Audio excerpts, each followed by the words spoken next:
Okay, Man. stop right there. Stop right there, man. That is freaking gold. I can't let that pass. Are you kidding me? That's like, this is legendary stuff, man.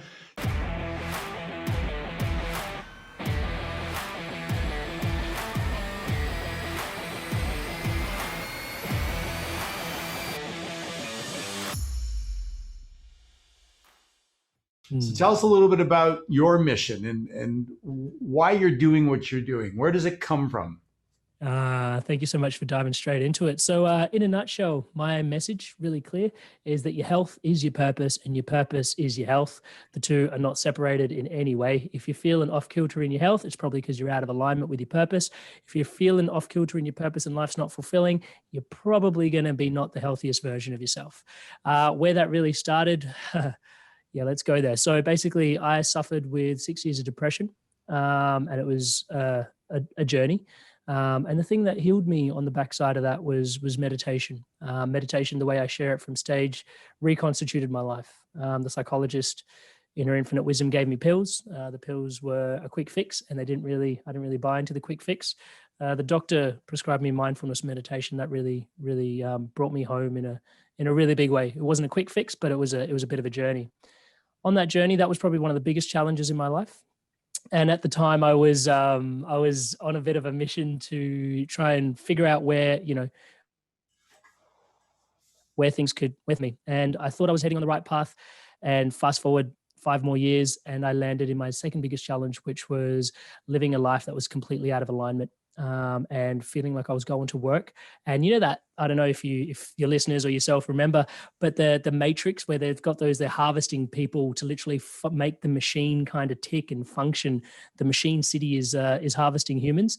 That's really how I felt actually going to work every day. It was yeah, it felt like it was a soul sucking job. And I got to a point where I realized, you know what, like I know that I'm meant for more than this. And I'm not saying that jobs are not a good thing, but the one that I was in didn't serve me. And unplugging from that, the courage that it took from that, all the stuff, like all the stories that were in the way between me and unplugging. Yeah, I just was really intimate with that pain. And when I finally dove off into the inspired evolution, which is what's brought us here together. That's kind of been the biggest challenge, and I'm aware that our biggest challenges form our biggest gifts. So that's kind of what I'm supporting other people do as well. So that kind of informs the health is your purpose is your health. When I was stuck in a dead end job, man, like I wasn't the healthiest version of me. Yeah, I love that. It's really, really nice because it becomes an ecosystem of support. And when we are in flow and when we are doing what we love, we're not filling ourselves with poor diet and we're not anxious and stressed out. And we're probably on some level physically active because we're at least moving around and doing things and adding value. It makes a lot of sense. Thanks for framing it that way. Let me ask you this. What was the trigger for you to get depressed? So the trigger was it was a culmination of quite a few things, but at its essence, at its heart, if I'm honest with you, it was I grew up in a an Eastern family, in a Western world. Basically, my family was an immigrant family, and it was a misalignment of values. When you come from like an Indian background, an Indian culture, you have a different set of values, and when you try and integrate that into living in the Western world, yeah, there were certain things that were off. I'm beating around the bush, but at the essence of it, the value of honesty and transparency was a huge one. That was, you know, in Eastern cultures, you get this in China, you get this in India. It's about putting your best foot forward. Yeah, so it's like, you know, keeping up appearances. You might live in a small apartment, but make sure you've got a really nice car. That sort of kind of mentality, just to put your best foot forward, so you can ensure that you're getting Look ahead at good. least.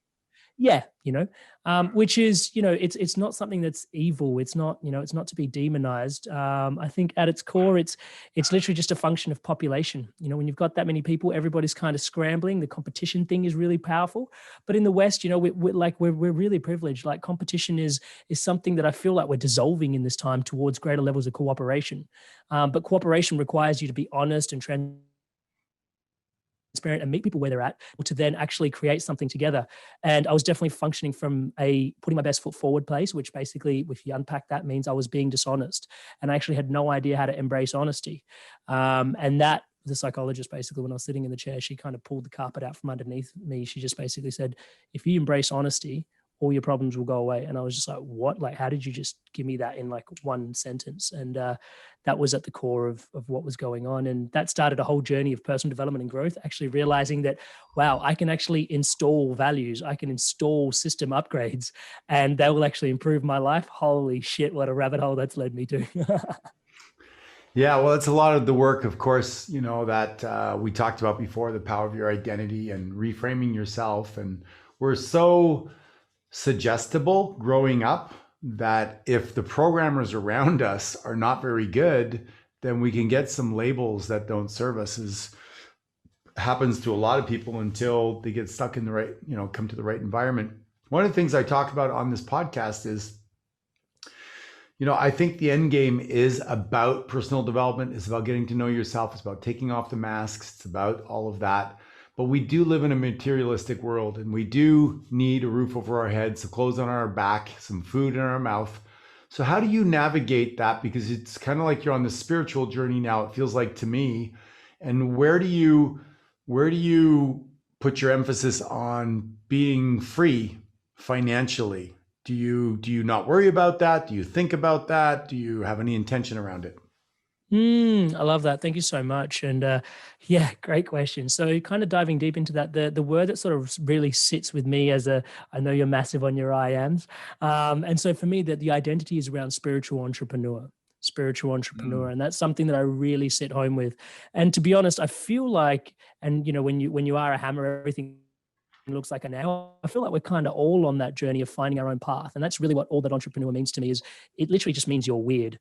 And weird doesn't mean anything other than you can't, like, you're being your unique self. So for me, it's just literally spiritually finding my own path and the way in the world. My faith Sikh, which is really beautiful because they have this ethos around you've got to serve. Like, if to keep pace with the world, you can't really disconnect and go plug into the Himalayas. Like, there are definitely people that that serves them, and for sure. But the ethos of, like, one of the cornerstones of our faith is to be of service, and that just calls you out into like the most graceful way to live in the world. For me, that's the whole intention behind it. So how do I really show up to do the work? It's literally, how can I best serve? How can I best serve?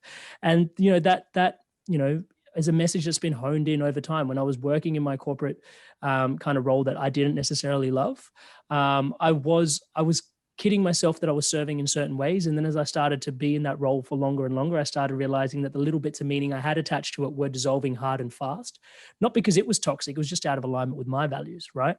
Um, and then I was doing certain things, like I was doing my PhD on vertical gardens, on high-rise buildings in the urban environment, trying to connect people back to nature. I've always given a shit about mental health, I guess, because of my background. And I had this corporate gig, and I was, and ultimately I was this meditator, and I was working on like external, like, big scale PhD on trying to bring green into people's spaces. And I was like, what is really going on in here for me? And it was legitimately the nexus of where inner space and outer space connect. So like, I'm all about meditation, exploring your inner world and evolving through your values and all that. And then I was really passionate about the outer space. Like, one of my greatest fascinations is like, okay, if we build 5 temples, we have like that much more worship. But if we build 5 pubs, we have that much more larrikinism, right? So it's like interesting to see how our spaces create us. And then I started really unpacking and coming home to that conversation going, you know what, actually the nexus of the very two, like where the inner meets the outer, is my greatest fascination. So why am I playing all the way out there and all the way over here? Why don't I just play at that nexus? And that kind of brought me to, how do I come to this? And it's like, well, that's what a coach does. That's what a life coach does. That's what speakers do. They help people shift their mindset and their personalities. And it's like, cool, that's what I want to do. Was it easy to sort of give myself permission to go there? Fuck no. Like, the courage that took, brother. I know your story, so I know you know it. But yeah, for those tuning in, it wasn't just like I woke up one day, I went, yay, I'm just going to be me. It was a lot of friction that was kind of pushed me into, like, that was kind of causing a lot of sparks to fly off. But this is also one of the messages that, if I can just take a quick tangent, is I actually am a big fan of stress. I really feel like if you can tune into your stress, it's probably letting you know that you're not doing what you love. Yeah, like the reason you're out of alignment, that stress is a real gorgeous thing. It's basically a life coach in your life for free. It's letting you know that, hey, if you're burning out, if you're stressing out, you're probably doing something that's not in alignment. So listen to it, see what it can teach you, and let it bring you home. And that brought me home to, yeah, really right at that GUI nexus of, okay, I'm just going to surrender everything to what it is that I love doing, which is coaching and having these kind of conversations with you here today. That's awesome. So there's a bunch of stuff there, but I want to take you back to 2 points. One is you talk about the nexus, that point of contact. And I want to ask you because there's all this conversation around mindset and around, be positive or whatever it is. But my experience is that you need a strategy, because when things are going badly and somebody turns to you and goes, well, be positive, you're like, yeah, well, fuck you. It sucks right now, right? So what are some of the hacks or the strategies? Like meditation, in my opinion, would be a way, it's a strategy for you to become more self-aware and understand who you are, how you function by slowing things down. Do you have any other hacks that you use or methods or strategies that help you be more grounded, centered, a better version of yourself? Absolutely. So at the cornerstone of it, again, when you're a hammer, everything looks like a nail. Like you said, the meditation is key. Why? Because I did a lot of work with Eckhart Tolle, blessed to be certified by him to be able to support people on coaching. The key thing is awareness is the shift. Like everything you're trying to shift, awareness is already the shift. So I've got this story basically, which goes along. I used to be a litter bug. I used to just throw my rubbish on the earth. Like I used to just as an engineer, I just thought street sweepers came through and just cleaned up the street and everything. And like all the waterways, they kind of just filtered everything out. I was completely ignorant.